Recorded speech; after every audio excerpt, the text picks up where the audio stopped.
आपका फिर से सबका धन्यवाद कि आप समय निकाल कर आए हैं। जितने भी आपने सवाल किए हैं वैलिड सवाल है। आपके डाउट्स, आपकी शंकाएं सब वैलिड ही है। किसी ने कहा कि आप तो पहले सब दल को जिताए हैं तो आप पर भरोसा क्यों करें। कोई कह रहा है कि अरविंद केजरीवाल ठगा है तो अब आपको क्यों फिर से मौका दें।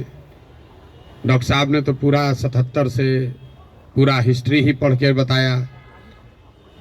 77 से ही 47 से तो ज़्यादा आप राजनीति का आपको आइडिया नहीं है। मेरे भाई, कम से कम खुशी की बात यह है कि आप में इतनी चेतना बची हुई है, इतना हिम्मत बचा हुआ है कि आप आकर कुछ समाज या अपने विषय में कुछ बोल पा रहे हैं। जनसुराज की सबसे बड़ी ताकत, सफलता यही है कि इतने अपने आप को प्रबुद्ध कहने वाले लोग एक क्वासाई पॉलिटिकल प्लेटफॉर्म पर आकर बैठे हुए हैं। न तो नेता और को तो देख के आप पहले डर के मारे भागते हैं कि चंदा उंदा लेगा, क्या करेगा क्या नहीं करेगा। आप यहाँ आए हुए हैं और इस घबराहट में नहीं है कि आपसे कोई कुछ ले लेगा, और आपकी हिम्मत हो रही है कि आप खड़ा होकर सवाल पूछ रहे हैं। ये जनसुराज की पहली ताकत और सफलता है। आप जितने यहाँ डॉक्टर सज्जन बैठे हुए हैं जिन्होंने पूछा कि स्वास्थ्य व्यवस्था को आप कैसे सुधारिएगा, आप लोगों में कई लोगों को अपने अपने स्वास्थ्य मंत्रियों से भी मिलने का अवसर मिला होगा। उनसे कभी नहीं पूछे होंगे, क्योंकि बिहार सरकार में स्वास्थ्य विभाग का एक ही कार्यक्रम है, पता करो कौन डॉक्टर का सबसे ज़्यादा प्रैक्टिस चलता है, उसका ट्रांसफ़र करो और उससे बदले में पैसा का उपाय करो।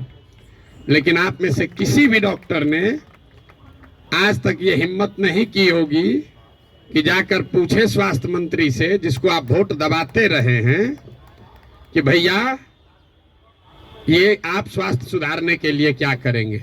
पीछे सज्जन ने हमसे माल न्यूट्रिशन की भी बात पूछी है, अलग अलग आपने सवाल किया है, तो आप उन सवालों पर आएंगे, एक एक सवाल का जवाब भी देंगे। आपकी हमारी दुर्दशा इसलिए है कि बहुत साल पहले, सैकड़ों साल पहले, जो ग्रीस के बड़े दार्शनिक प्लेटो ने कहा कि if you do not participate in democracy, be ready to be ruled by your inferiors. अगर समाज में, राजनीति में आप भागीदार नहीं बनोगे तो इस बात के लिए तैयार रहो कि कोई मूर्ख आदमी राजा बनकर आप पर शासन करेगा। तो बिहार की जो दुर्दशा है वो इसीलिए है कि आप चाहे डॉक्टर हैं या व्यवसायी, अपने आप को सो कॉल्ड प्रबुद्ध कहने वाले लोगों ने राजनीति और राजनीति करने वाले व्यवस्था से अपने आप को अलग कर लिया है। और आप सोच रहे हैं कि जो आदमी शराब का व्यापार करता है, जो बालू माफिया है, वो आकर बढ़िया स्वास्थ्य व्यवस्था काहे नहीं बना रहा। ये कोई रॉकेट साइंस नहीं है मेरे भाई। आप बालू माफिया को स्वास्थ्य मंत्री बनाओगे तो उससे स्वास्थ्य व्यवस्था नहीं सुधरेगा। तो अगर आप गलत आदमी का चुनाव करेंगे तो गलत ही होगा। अब मैं शुरुआत करूंगा भाई साहब के सवाल से, क्योंकि इन्होंने वो व्यक्तिगत एक सवाल उठाया है कि आप अब बहुत बड़े ज्ञानी बन रहे हैं, आप ही तो इन लोगों को बढ़ाए। ठीक तो बात है मेरे भाई, हमको आप बहुत ज़्यादा क्रेडिट दे रहे हैं। कोई किसी को बना नहीं सकता है। हाँ, ये जरूर बात है कि पिछले 10 बरस में इनमें से कई नेताओं को, दलों को बढ़ाने में हमने कंधा लगाया है। नीतीश कुमार को हमने नहीं बनाया है, लेकिन नीतीश कुमार का जब दुर्दिन हुआ था तो उनको जिताने में मदद की थी, तो वो उसका उतना दोष हमारा है। लेकिन आप यहाँ आज क्यों आए? आप प्रशांत किशोर को सुनने नहीं आए, आप किसी साधारण डॉक्टर के लड़के को सुनने नहीं आए हैं। आप यहाँ इसलिए भी नहीं आए हैं कि हम 2 बरस से पैदल चल रहे हैं। हम 20 बरस पैदल चलेंगे तो एक डॉक्टर अपना 1 मिनट समय नहीं छोड़ेगा।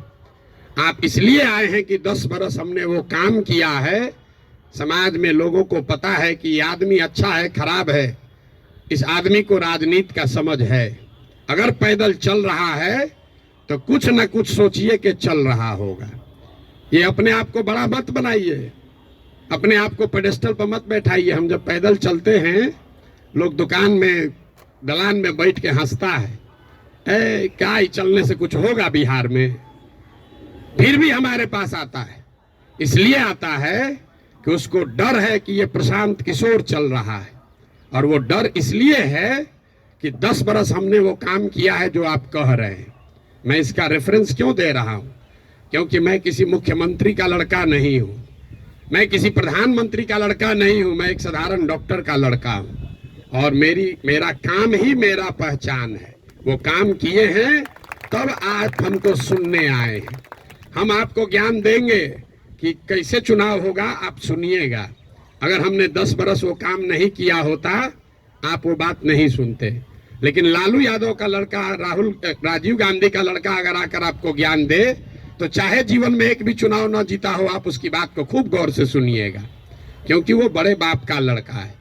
तो ये आप बात समझिए कि हमने उनको बनाया नहीं है, और अगर बनाया है तो उसको सुधारने का भी जिम्मा हम ही लेकर चल रहे हैं। आप कुछ नहीं कर रहे हैं। आप पहले भी कमेंट्री कर रहे थे, अभी भी कमेंट्री कर रहे हैं। किसी ने कहा आप पर भरोसा कैसे करें? आप पढ़े लिखे व्यक्ति हैं, अपने आप को प्रबुद्ध बताते हैं। आपसे ज्यादा तो गांव वाले जानते हैं जनसुराज के बारे में। 2 बरस से हम गांव गांव में घूमकर हमारे वोकल कॉर्ड में गांठ पड़ गया। ये बताते बताते कभी जीवन में हमने किसी से वोट नहीं मांगा। हम लोगों को यही बता रहे हैं कि हम पर भरोसा मत करो, किसी दल पर भरोसा मत करो, अपने बच्चों के लिए जगो, वोट अपने बच्चों के लिए दो। गांव वाले को बता रहे हैं, उसको समझ में आ रहा है, लेकिन यहाँ के आदमी को समझ में नहीं आएगा। और आप उससे बेहतर नहीं हैं। ये पढ़े लिखे लोगों को भ्रम है कि हम लोग बड़ा अच्छा है। बिहार का दुर्दशा इसलिए है कि यहाँ का लोग पढ़ा लिखा नहीं है। तो 2-3 ये जो राजनीति का भ्रम है वो आपको दूर कर देते हैं। बहुत लोगों को लगता है कि जो पढ़ा लिखा नहीं है इसलिए बिहार का दुर्दशा है। इस भ्रम को बिल्कुल दिमाग से हटा दीजिए। जितनी गलती पढ़े लिखे लोग कर रहे हैं उससे कम गलती अनपढ़ लोग कर रहे हैं। जितनी अगर जाति की बात ले लीजिए, हिंदू मुसलमान की बात ले लीजिए, भ्रष्टाचार की बात ले लीजिए, तो पटना में जितने लोगों को आप जिता रहे हैं, पीछे के लोग तो फिर भी उलट पलट रहे हैं। पटना का विधायक पिछले 20-20 बरस से चुनाव नहीं हारे हैं लोग। और पटना की क्या दुर्दशा है आप लोगों को पता है। तो पढ़ा लिखा वोटर कहीं इस बात का प्रमाण नहीं है।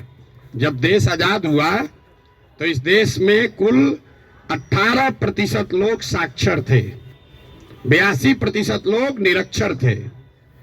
82% इलिटरेट समाज ने गांधी को अपना नेता बनाया, अंबेडकर को, नेहरू को, पटेल को, बोस को चुना। आज पेपर पे बिहार में 77% लोग पढ़े लिखे हैं, और आपने पिछले 30 बरस में किसको नेता बनाया है ये आपको हमको बेहतर पता है। इस बात का प्रमाण नहीं है कि पढ़ाई लिखाई से आप अच्छा वोटर बन जाएंगे। मनमोहन सिंह जी देश में जीवन में सिर्फ एक ही बार चुनाव लड़े, दक्षिण दिल्ली से चुनाव लड़े, और बीजेपी के एक साधारण कार्यकर्ता से चुनाव हार गए। बीजेपी के एक साधारण कार्यकर्ता ने मनमोहन सिंह जैसे बड़े इकोनॉमिस्ट को चुनाव हरा दिया।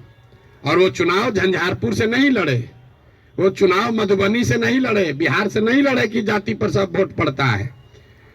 दक्षिण दिल्ली के उस लोकसभा से लड़े जहां पर सबसे ज्यादा पढ़े लिखे, सबसे ज्यादा high capita per capita income वाले लोग वोटर हैं।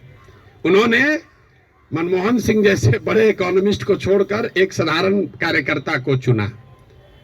इसका कोई प्रमाण नहीं है। हम लोग घर में कहते हैं कि हमारी दादी पढ़ी लिखी नहीं थी लेकिन बड़ा समझदार थी। लड़का पढ़ लिख गया है लेकिन बड़ा लंपट है। आप पढ़े लिखे होकर भी बहुत बड़े बेवकूफ हो सकते हैं, और नहीं पढ़ा लिखा व्यक्ति भी बहुत समझदार हो सकता है। इसका मतलब ये नहीं है कि पढ़ाई की महत्ता नहीं है। पढ़ाई सिर्फ आपको इतना ही करता है कि आप इंफॉर्मेशन को प्रोसेस करने की आपकी क्षमता बढ़ जाती है, उसको आर्टिकुलेट करके प्रेजेंट करने की आपकी क्षमता बढ़ जाती है। आपकी प्रोसेस, आप उससे बहुत वाइज हो जाएंगे, ऐसी बात नहीं है। दूसरा जो भ्रम आपने बताया, बिहार में तो सब वोट जाते पर पड़ता है, भाई साहब ने बताया, आपने उसका काउंटर भी किया। लेकिन ये सबसे ज्यादा पूछे जाने वाला सवाल है। पिछले 2 बरस से हर आदमी, हर सभा, हर मीटिंग में ये कोई ना कोई जरूर पूछता है, भैया सब तो ठीक है, जाति से कैसे निपटिएगा। तो पहली बात तो ये समझिए कि जाति जो है वो सिर्फ बिहार की सच्चाई नहीं है, जाति पूरे भारत की सच्चाई है, यहाँ के समाज की सच्चाई है। जाति की महत्ता जितनी बिहार में है, इतनी ही आंध्र प्रदेश में है, इतना ही कर्नाटक में है, इतना ही गुजरात में है, इतना ही यूपी में है। आप में से कोई भी ऐसा आदमी नहीं है यहाँ जो उन राज्यों में जाकर राजनीति किया है या वहां चुनाव लड़ाया है। आप हमको बताइए, वोकालिगा और लिंगायत अगर कर्नाटक में नहीं है तो क्या बिहार में है? पटेल और क्षत्रिय अगर गुजरात में नहीं है तो क्या बिहार में है? कहाँ जाति नहीं है? जाति हर जगह है।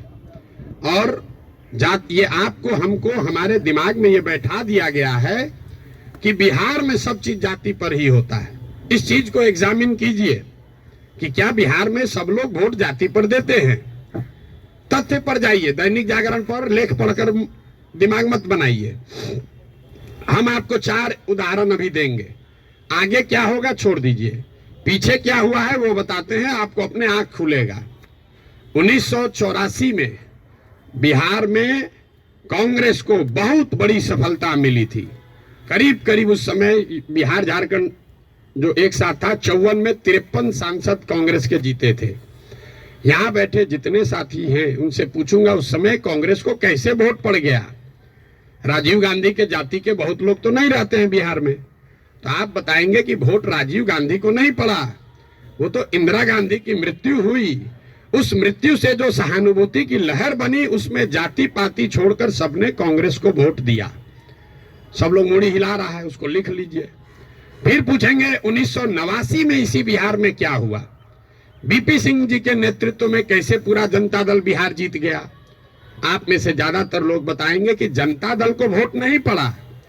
वोट उस समय पड़ा बोफोर्स के नाम पर। बहुत बड़ा एक माहौल बन गया था भ्रष्टाचार के खिलाफ। लोगों ने कहा राजा नहीं फकीर है, देश का तकदीर है। सब ने जाकर बीपी सिंह को वोट दिया। इसको भी नोट कर लीजिए। फिर आपसे पूछेंगे 2014 में क्या हुआ? मोदी जीत गए, भाजपा कैसे जीत गया बिहार में? तो आप कहेंगे भाजपा का तो कोई ताकत ही नहीं था।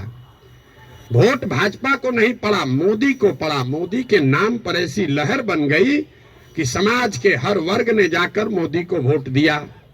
फिर आपसे पूछेंगे 2019 में क्या हुआ? तो लोग बताएंगे यहाँ राजनीति तो सब बात करता है कि भैया एकदम कांटे का मुकाबला था। ये जो पुलवामा हुआ ना, उसके बाद समझिए कि हर जात का आदमी जाकर मोदी को ही वोट दे दिया। इन चारों चुनावों को आप कागज में लिख लीजिए। 84 एक घटना है, किसी बड़े नेता की मृत्यु और उससे उपजी हुई सहानुभूति की लहर। 89 एक विषय है, भ्रष्टाचार, बोफोर्स और उससे बनी हुई लहर। 2014 में एक व्यक्ति है मोदी, जिसके प्रभाव की लहर। और 2019 पुलवामा राष्ट्रवाद की लहर। ये आपको क्या बताता है? अगर कोई व्यक्ति, अगर कोई विषय, अगर कोई घटना, अगर कोई विचारधारा समाज के इमेजिनेशन को कैप्चर कर ले तो समाज में ये ताकत है कि वो जातियों से ऊपर उठकर वोट करता रहा है। आगे करेगा कि नहीं छोड़ दीजिए, करता रहा है। फिर भी आपको लग रहा है कि ना भैया यहाँ तो जातीय पर होता है, आप क्या एग्जाम्पल दे रहे हैं? तो हम आपको बता रहे हैं आपको क्यों लगता है। हमने कई चुनावों का उदाहरण आपको नहीं दिया, 4 ही का दिए। उन चुनाव में क्या हुआ? जब लड़ने वाला व्यक्ति या चुनाव, उसमें कोई ऐसी बड़ी घटना ना हो, कोई नया विकल्प ना हो, कोई चेहरा ना हो, कोई विषय ना हो, दोनों लड़ने वाले एक ही जैसे दिख रहे हैं, तो समाज भी कहता है भैया दोनों तो एक जैसा है, चलो अपने जाते को दे देते हैं। तो ज्यादातर समय जो चुनाव हुआ है पिछले 30-40 वर्षों में, वो कोई डिफरेंशिएटर नहीं रहा है। तो जिसको मीडिया कहता है लहर वाला चुनाव नहीं है। अब आप कहिएगा तो लोकसभा का चुनाव का एग्जाम्पल दिए हैं, विधानसभा में ऐसा नहीं होगा। विधानसभा का एग्जाम्पल देख लीजिए। 2010 में नीतीश कुमार और भाजपा इसी बिहार में 206 विधानसभा जीतकर सरकार बनाए। उस समय नीतीश और भाजपा के गठबंधन में मोदी जी नहीं थे। मोदी जी का नाम इतना बड़ा नहीं था, अमित शाह नहीं थे, भाजपा की इतनी ताकत नहीं थी। उनके सामने उनका मुकाबला था लालू जी के गठबंधन से, जिसमें लालू जी थे, कांग्रेस थी और रामविलास पासवान जी थे। लालू जी की ताकत आज के तेजस्वी यादव से तो निश्चित तौर पर ज्यादा थी 2009 में। रामविलास जी की ताकत उनके लड़के से ज्यादा थी, और कांग्रेस भी उस समय 2009 में देश में सत्ता में थी। इसके बावजूद 2010 के चुनाव में एनडीए को, नीतीश और भाजपा को 206 सीट आया। वही गठबंधन जब वो 2020 में लड़े तो इस बार भाजपा के साथ मोदी भी हैं, अमित शाह भी हैं, देश में भाजपा की ताकत बढ़ी भी है। दूसरे साइड एनडीए में अब लालू जी के जगह तेजस्वी जी आ गए थे। रामविलास जी का दल तो उस गठबंधन में था ही नहीं, और कांग्रेस की भी ताकत कमी हुई। लेकिन एनडीए गठबंधन को 125 सीट भी मिलने में दम निकल गया। क्यों? क्या एनडीए को वोट देने वाले सारे जाति के लोग बिहार छोड़कर चले गए? नहीं, ऐसा इसलिए हुआ कि 2005 से लेकर 2009 की जो पहली सरकार नीतीश की चली थी, समाज का हर वर्ग ये समझता था कि नहीं, इसमें कुछ न कुछ काम हुआ है। तो जातीय समीकरण भी था और काम भी था, तो 206 सीट आया। लेकिन उसी बिहार में जब नीतीश का काम खराब हुआ तो उसी एनडीए गठबंधन को 125 सीट आया। आपको लोकसभा का उदाहरण दिया, विधानसभा का उदाहरण दिया, अब आपको मुखिया का उदाहरण दे देते। पिछले बार मुखिया के चुनाव में बिहार में 80% मुखिया चुनाव हार गया है, 80%, और वार्ड सदस्य करीब करीब 95%। सब लोग अपने जाति से जीत कर आए थे। कैसे हार गए चुनाव? ये भ्रम मत पालिए कि जाति से ही सब होता है। अगर सिर्फ जाति से, फिर कहेगा भैया कैसे आप हो सकता है? बिहार में नीतीश कुमार के जाति के कितने लोग रहते हैं? 2-2.5% रहते होंगे। लालू जी के जाति के कितने लोग रहते हैं? 15% लोग रहते हैं। आप पूरे भारतवर्ष में जो कहीं भी जहां भी मुख्यमंत्री है, आंख बंद करके जाके देख लीजिएगा, कोई भी ऐसा आदमी किसी राज्य में मुख्यमंत्री नहीं है जो वहां के जाति की, जिसके जाति की संख्या सबसे ज्यादा है। ये उल्टा चलता है। ये आपको हमको लगता है कि जिसका जाति संख्या ज्यादा रहेगा मुख्यमंत्री बन जाएगा। जिसकी जाति की संख्या सबसे ज्यादा हो, उस जाति के आदमी को वो राज्य जीतना करीब करीब इम्पॉसिबल है, नहीं जीत सकता है। क्योंकि उस जाति से दूसरे समाज के लोग डरते हैं। वो सोचता है ये आएगा तो सब कब्जा कर लेगा, तो उसके खिलाफ कंसोलिडेशन भी होता है। आप यही नहीं, बंगाल देख लीजिए, यूपी देख लीजिए, तेलंगाना देख लीजिए, आंध्र देख लीजिए। आंध्र प्रदेश में भी नायडू जीत कर आए, कंबक कम्युनिटी के हैं, उसकी जाति की संख्या 6% है। बगल में योगी जी हैं, राजपूतों की संख्या 4% है। उसके बगल में मध्य प्रदेश में यादव जी हैं, उनकी संख्या 5% से कम है। राजस्थान देख लीजिए, आप कहिए वो तो भाजपा का है, जितना रीजनल पार्टी है सबका उठाकर देख लीजिए, कहीं पर भी जिस जाति की संख्या सबसे ज्यादा है उसका नेता मुख्यमंत्री नहीं है। अब फिर यहाँ गलथेथाई का आदत है, कहेगा ना नीतीश तो पिछड़ा का नेता है। तो भाई अगर कोई नीतीश जी पिछड़ा का समीकरण गोलबंदी कर सकते हैं तो आप भी कर सकते हैं। आपको कौन रोका है? किसने रोका है कि कुशवाहा का जाति का कोई नहीं कर सकता है, या कोई ब्राह्मण नहीं कर सकता है, कोई राजपूत नहीं कर सकता है? भाई अगर कुर्मी समाज का आदमी कर सकता है तो कोई मुसहर भी कर सकता है, कोई कुशवाहा भी कर सकता है, कोई राजपूत भी कर सकता है। आप में वो क्षमता होनी चाहिए, वो प्रयास करने की का मादा होना चाहिए।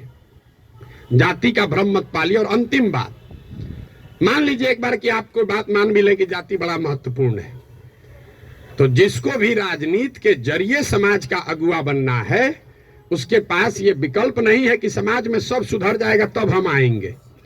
सब आदमी कहता भैया करना तो चाहते हैं लेकिन बिहार में जातिवाद बड़ा है। अरे भाई, तो जब जातिवाद खत्म हो जाओगे तब राजनीति करने आओगे, तो ना जाति कभी खत्म होगा ना कभी आओगे। और अगर खत्म हो ही जाए, अगर भ्रष्टाचार खत्म हो जाए, जातिवाद खत्म हो जाए, बाहुबल खत्म हो जाए, तो आपके हमारे आने की जरूरत क्या है? जो खत्म किया है उसी को आगे रहना चाहिए। आपकी हमारी जरूरत तभी तो है। राजनीतिक अगुवा जिसको बनना है उसको समाज की कमजोरी और उसकी ताकत के रहते हुए ही उसका अगुवाई करना है। आप उससे अलग नहीं हट सकते। किसी ने भ्रष्टाचार की बात कही, भ्रष्टाचार पर आपका क्या प्रोग्राम है? कोई प्रोग्राम नहीं। भ्रष्टाचार तब सुधरेगा जब आप और हम भ्रष्टाचार कम करेंगे। हम हर गांव में कहते हैं कि जिस गांव में हम 5000 गांव में पैदल गए, गांव में सबसे पहले हल्ला कौन करता है कि बड़ा भ्रष्टाचार है, मुखिया चोरी कर रहा है, नाली गली नहीं बना रहा है, राशन कार्ड में पैसा ले रहा है, इंदिरा आवास में 20,000 लग रहा है, दाखिल खारिज में 10-15 हजार रुपया लग रहा है। वही आदमी करता है जो 2 बरिस पहले मुखिया के चुनाव में 500 रुपया लेकर वोट दिया है। सबसे पहले जो डॉक्टर साहब 50,000 रुपया दे के खुद ट्रांसफर कराए हैं, बुरा नहीं मानिएगा, हमारे बाबूजी भी प्रैक्टिशनर थे, कि हमारा प्रैक्टिस ना गड़बड़ाए, हेल्थ मंत्री हमसे पैसा लेके हमको पोस्टिंग कर दे, अब बाकी सबके लिए ईमानदार हो जाए। कैसे संभव है रे भाई, कैसे संभव है? आप सोच रहे हैं कि हम 50,000 रुपया दे के क्रीम पोस्टिंग करा लें, क्रीम पोस्टिंग खाली जाके हाजिरी बनाए, सिविल सर्जन को 5,000 रुपया दे, आप प्रैक्टिस करते रहे। स्वास्थ्य व्यवस्था को सुधारने के लिए बड़ा बड़ा लंबा लेक्चर दीजिएगा, ये कभी हो सकता है? नहीं हो सकता है। स्वास्थ्य व्यवस्था को लेकर जनसुराज की क्या सोच है? बिल्कुल ये सही सवाल है। सिर्फ स्वास्थ्य व्यवस्था को लेकर नहीं, 2 संकल्प जो जनसुराज में हम लोगों ने दिया है कि बिहार के हर पंचायत का, बिहार का नहीं, हर पंचायत का 8,500 पंचायतों का हम योजना बनवा रहे हैं, पैदल चल के खुद जाकर देखकर। और ये तय किया जा रहा है कि उस पंचायत में पढ़ाई की व्यवस्था कैसे होगी, 800 से 1200 रोजगार के अवसर कैसे पैदा किए जाएंगे, और उस पंचायत में जिस तरह की भी खेती होती है उस खेती को खाने वाले खेती से कमाने वाला खेती कैसे बनाया जाएगा। ये 8,500 कार्यक्रम, 8,500 डॉक्यूमेंट जारी करेंगे। आप में से ज्यादातर लोगों को पढ़ने का भी समय नहीं होगा, लेकिन 8,500 पंचायतों का अलग अलग योजना बनाकर जारी करेंगे चुनाव से पहले। उसके साथ साथ बिहार के विकास के लिए जो 10 महत्वपूर्ण पहलू हैं, उसमें स्वास्थ्य भी इंक्लूडेड है, उस पर भी 10 साल का विजन डॉक्यूमेंट बनाकर आपको चुनाव से पहले जारी करेंगे। ये बताएंगे कि बिहार में स्वास्थ्य की व्यवस्था को कैसे सुधारा जाए। आप उसको पढ़िए, समझिए, कुछ योगदान देना है योगदान भी दीजिए, सुझाव भी दीजिए, और अगर ठीक लगे तो अच्छा तब अपनाइए, हमारे कहने पर मत जाइए। अब आप कहिएगा कि अभी काहे नहीं जारी किए हैं? अभी इसलिए नहीं जारी किए हैं कि अगर अभी हम वो योजना जारी कर दें तो वो मेरी सोच होगी, उसमें आपकी और बिहार के लोगों की सोच समाहित नहीं है। पहले गांव गांव जाकर देखकर ये समझ रहे हैं, लोगों से पूछ रहे हैं कि क्या करना पड़ेगा। ज्यादातर आदमी क्या नया क्या देख लीजिएगा इसमें, हम आपको बता रहे हैं नया क्या देख लेंगे। हम भी बिहार के सरकारी स्कूल में पढ़े हैं, हमने अपने बाबूजी के क्लिनिक में देखा है 100 रुपया के मोनोसेफ नहीं खरीद पाने के वजह से इनके फ्लाइटिस के पेशेंट हाथ जोड़ के कहते हैं भैया मर जाए, लेकिन अब हम कुछ नहीं कर सकते, घर में कुछ नहीं बचा है, 100 रुपया। तो हमको उसकी समझ है, लेकिन इसके बावजूद जब हम 2 बरस से चल रहे हैं पैदल, तो जो गरीबी, जो बदहाली, जो कष्ट मैंने जमीन पर देखा है, इसका मुझे कभी अंदाजा नहीं था। हम संयुक्त राष्ट्र संघ में पब्लिक हेल्थ में ही 10 बरस काम किए हैं, यहाँ राजनीति में से भी जुड़े रहे, लेकिन जितनी गरीबी बदहाली हम अपनी आंखों से देख रहे हैं, ये आंकड़ों से दिखने वाली गरीबी से कहीं ज्यादा है। आपने कुपोषण की बात कही, यहाँ सब डॉक्टर बैठे हुए हैं, आप में से ज्यादातर आदमी ऐसे होंगे जो शायद ही कोई 10 से ज्यादा हीमोग्लोबिन वाली महिला आपको देखते होंगे। यहाँ हम लोग जो एक स्टडी करा रहे हैं, देखते हैं, आप देखिएगा कल से ध्यान से, गांव में कहीं जाइए, 55-60 साल से ज्यादा उम्र की कोई महिला आपको सीधी खड़ी नहीं दिखेगी, सब बेंड हो गई है ऊपर से। तो न्यूट्रिशन, आप न्यूट्रिशन समझते अगर हैं, आप लोग तो डॉक्टर हैं, तो आपको पता है कि लंबे समय तक हीमोग्लोबिन के कमी की वजह से और ग्रोइंग एज में कैल्शियम नहीं मिलने की वजह से बोन का स्ट्रक्चर इतना कमजोर है कि समय से पहले वो बेंड होने लगता है। ये जब आप गांव में चलिएगा तो देखिएगा, 5 फीट 4 इंच से ज्यादा, 5 फीट 5 इंच से ज्यादा उम्र हाइट की कोई महिला आपको दिखने वाली नहीं है। आपने ठीक कहा, न्यूट्रिशन कोई वन शॉट सॉल्यूशन नहीं है, एंड इंटरजेनरेशनल प्रॉब्लम है। जिस मोदी जी के किताब पेपर की आप बात कर रहे हैं, एक आंकड़ा आपको दे रहा हूं, आज से 300 साल पहले यूरोप में लोगों की एवरेज हाइट भारत में लोगों के एवरेज हाइट से 1.4 इंच कम होती थी। अब यूरोप में 300 साल में on an average 1.6 inch Bharat से ज्यादा हो गई है। 300 वर्ष में करीब करीब 3 इंच लंबाई का असर पड़ गया है। और दुनिया भर में जो डेवलपमेंटल इकोनॉमिक्स पढ़ते हैं उनको मालूम है कि हाइट और लाइफ टर्म अर्निंग में डायरेक्ट कोरिलेशन है। The taller you are more likely to earn higher income and wages than those who are not. इसका मतलब ये नहीं कि जिसका हाइट कम है पैसा कम कमा रहा है। तुरंत लोग गणना करने लगेगा कि तो बड़ा नाटा आदमी को देखें बड़ा पैसा कमा रहा है। Height is a reflection of your overall growth. अब डॉक्टर लोग को हम क्या बताएंगे, आपको समझ है हाइट दिख रही है और ब्रेन का ग्रोथ आपको नहीं दिखता है। तो जो लंबे समय तक स्टडीज हुई हैं उसमें ये क्लियर बताया गया है कि हाइट और लाइफ टर्म अर्निंग, समाज के सोसाइटी में लाइफ टर्म अर्निंग का डायरेक्ट कोरिलेशन है। तो बिहार में ये परेशानी है, एक झटके में मेरे भाई साहब वो खत्म नहीं हो सकता है। यहाँ किसी ने पर कैपिटा इनकम की बात की। बिहार में पर कैपिटा इनकम है 35,000 रुपया। देश में प्रति व्यक्ति आय है करीब करीब 1,34,000। बिहार का प्रति व्यक्ति आय है 35,000 रुपया सालाना। उसमें अगर पटना और बेगूसराय को हटा दीजिएगा तो ये प्रति व्यक्ति आय घट के हो जाएगा 22,000 रुपया। 22,000 को जरा 365 से डिवाइड कर दीजिए, देखिए कि दिन में कितना हुआ। 100 में 80 आदमी यहाँ दिन में 100 रुपया भी नहीं कमा रहा है। आप किस न्यूट्रिशन की बात करेंगे। मुझे एक लड़का मिला, उसको हम लोग कैंप में शाम में खाना खिलाते हैं, जो लड़के आते हैं, बहुत ज्यादा खा रहा था। तो उसको ऐसे बुला के पूछे बेटा ये इतना रोज खाते हो। बोला सर आज तक जीवन में ऐसा हुआ ही नहीं कि हम खाना खत्म कर लिए और तसली में अभी चावल बाकी है। आज तक ऐसा जीवन में नहीं हुआ कि हमारा पेट भर गया हो और चावल अभी तसली में बाकी है। जो जितना खाना है उसी से पेट भरना है। आप न्यूट्रिशन की क्या बात करेंगे। इन बातों की चर्चा आपने ठीक कहा जनसुराज में नहीं करते। क्या करें, उसको जो सीधी बात बता रहे हैं कि 100 रुपया नहीं कमा रहे हो ये समझे में नहीं आ रहा है, तो उसको कैल्शियम और हेमोग्लोबिन का कमी बताएंगे तो उसको बुझाएगा। हमको उसको उस भाषा में समझाना है जो उसको समझ में आए। आप बहुत बड़े ज्ञानी हैं, आप व्यवस्था को सुधारना चाहते हैं, सुधारिएगा तब ना जब व्यवस्था में आइएगा। तो व्यवस्था में आने के लिए आपको उस भाषा का, उस विषय का, उस तरीके का इस्तेमाल करना है ताकि आप व्यवस्था में चुनकर आए, तभी तो ये बनेगी बात। किसी ने कहा आम आदमी पार्टी की तुलना, आपको एक पैसे भी समझ नहीं है कि जनसुराज क्या है और आम आदमी पार्टी क्या है। आम आदमी पार्टी आंदोलन से निकली हुई एक पॉलिटिकल व्यवस्था है और जनसुराज में प्रशांत किशोर का, जनसुराज का आंदोलनों में कोई यकीन नहीं है। हम रोज ये बात कम से कम 100 दफे कह चुके हैं।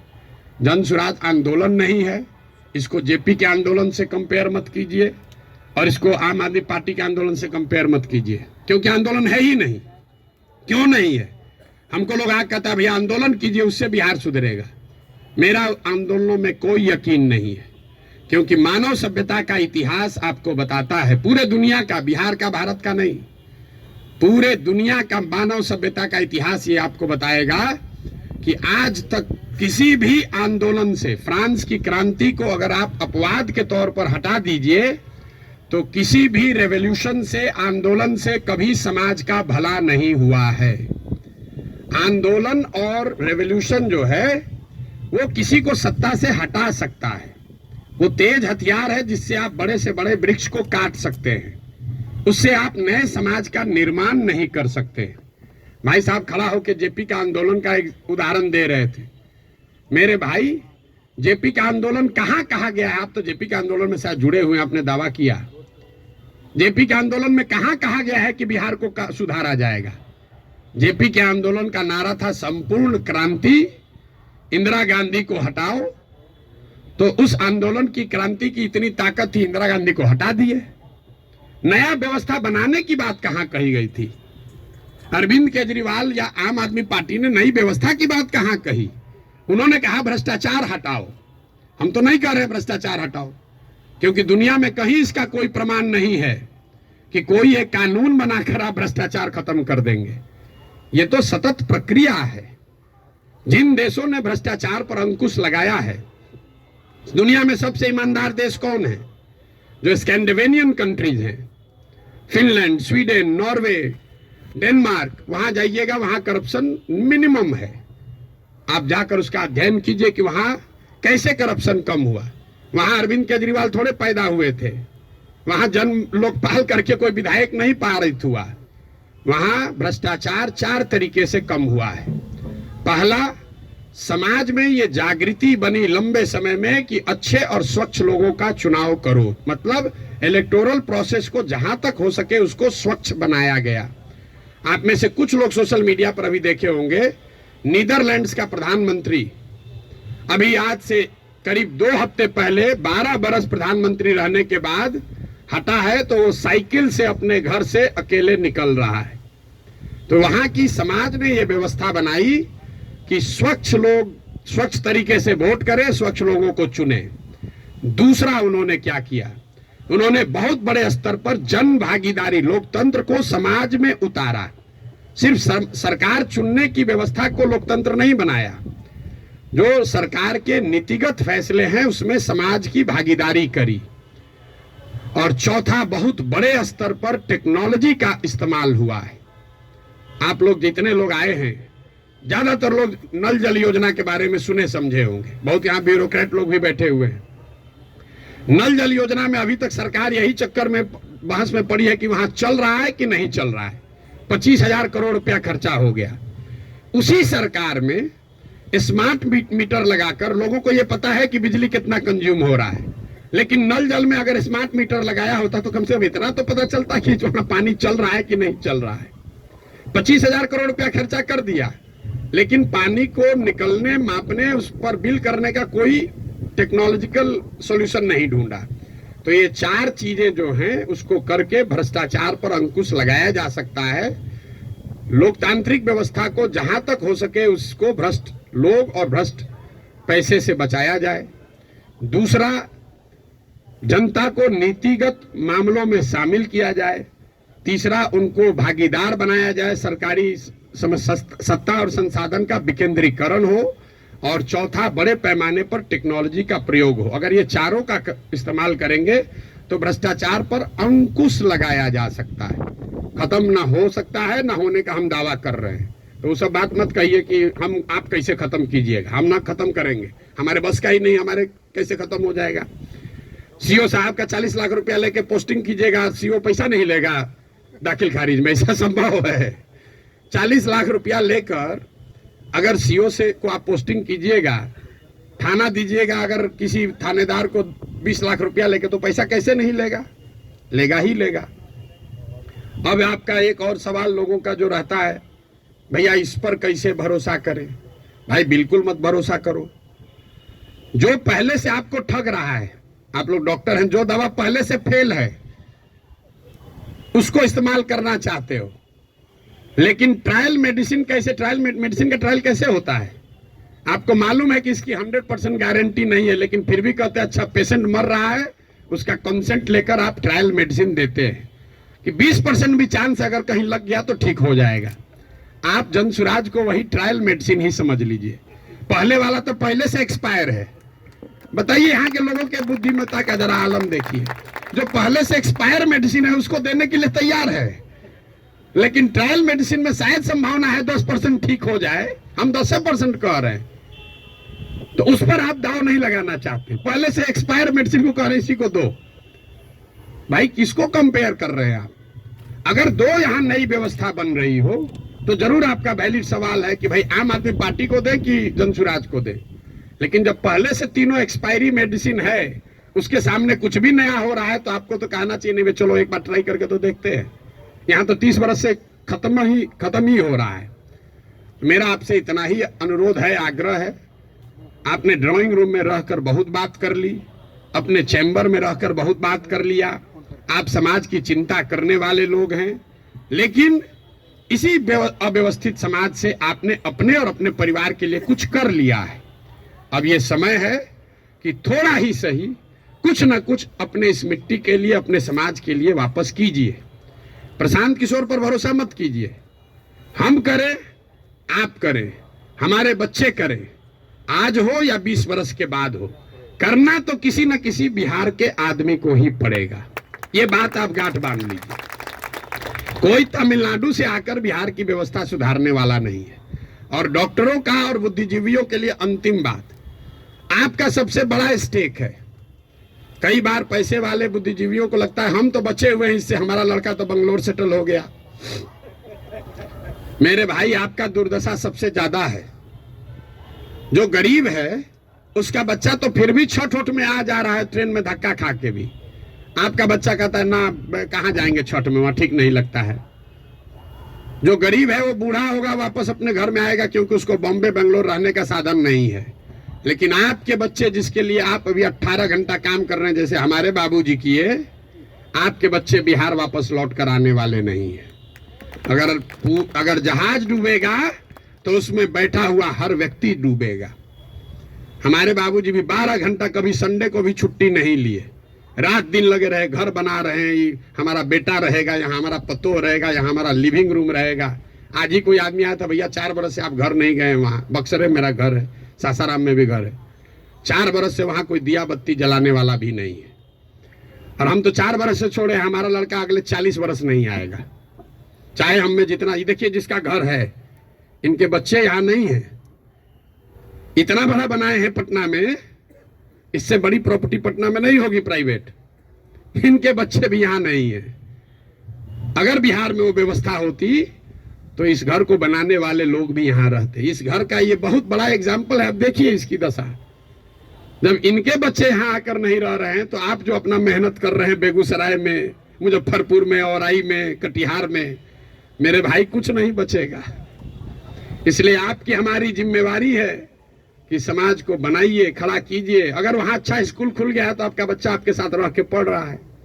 अगर यहाँ अच्छी व्यवस्था हो जाएगी तो शायद आपका बच्चा आपके साथ नौकरी करते हुए बिहार में रहेगा, वरना जड़ ही खत्म हो जाएगा। हम गांव में चलते हैं, देखते हैं जितने बड़े घर पुराने बने हैं, सब करीब करीब भूत बंगला बन गया है, ढह कर खंडहर हो गया है। तो ये प्रबुद्धों को समझने सोचने का समय है।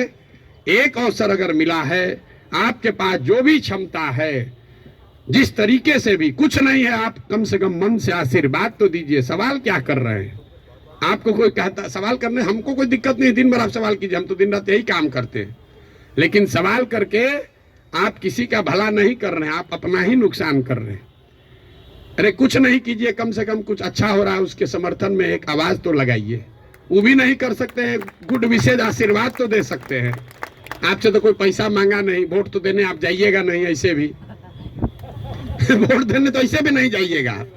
आपका वोट है कहाँ? आप अपने को जबरदस्ती बैठाए हुए हैं एवरेस्ट पर। आपको पूछ कौन रहा है? आपको पूछ कोई नहीं रहा है।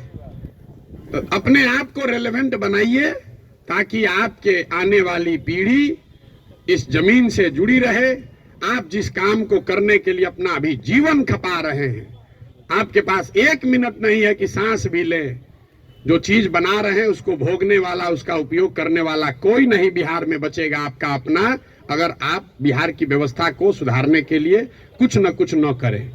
और ये आपकी हमारी नैतिक और मौलिक जिम्मेवारी भी है कि अगर भगवान ने हम लोगों के लिए अच्छा कुछ कर दिया है, तो हम लोग की जिम्मेवारी है कुछ वापस हम लोग वापस इस समाज को दें। अब आपका और कोई सवाल है तो कर लीजिए। बहुत बहुत धन्यवाद।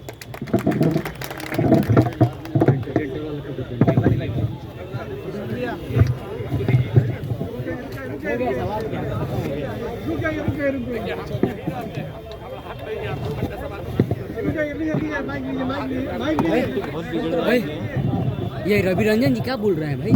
खत्म करना है कि